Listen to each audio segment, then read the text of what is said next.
Donc là, vous voyez les produits quasiment finis, avec le pistolet qui a été vissé sur le flacon, et on va y apposer les étiquettes.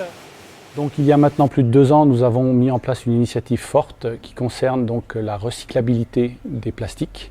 Et donc nos emballages sont 100% recyclables, bien évidemment, mais surtout 100% en plastique recyclé.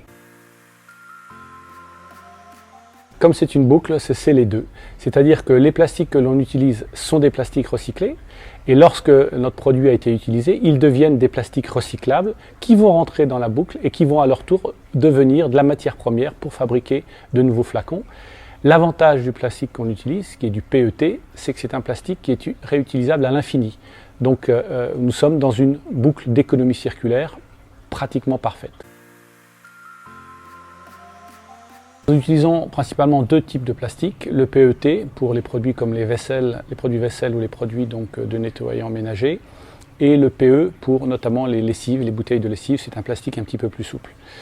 Sur le PET, nous sommes effectivement à 100% de nos productions en plastique recyclé et recyclable bien évidemment. Pour les bouteilles de lessive faites en PE, nous sommes qu'à 80%.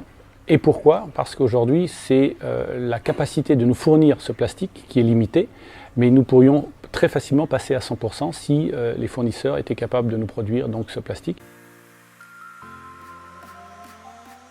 Il y a 2-3 ans, les fournisseurs de plastique recyclé étaient encore frileux à investir dans des machines extrêmement sophistiquées. Donc ils avaient besoin de visibilité donc, sur leurs débouchés. C'est ce que nous avons apporté donc, chez Werner & Merz. C'est ce que nous essayons de faire en proposant aux autres industriels de rejoindre cette initiative, de façon justement à ce que ces producteurs de plastique recyclé puissent investir dans des machines, puissent augmenter leur capacité de production et tout naturellement donc, faire baisser les prix puisque le plastique recyclé deviendra plus accessible économiquement. Encore aujourd'hui, le plastique recyclé est toujours un petit peu plus cher que le plastique vierge. C'est un choix d'entreprise. À un moment, il faut choisir ses combats et nous avons estimé chez Werner & Merz et chez Rennet que ça valait le coup de payer un petit peu plus cher les emballages, mais à la fin d'avoir une vraie solution pour la planète.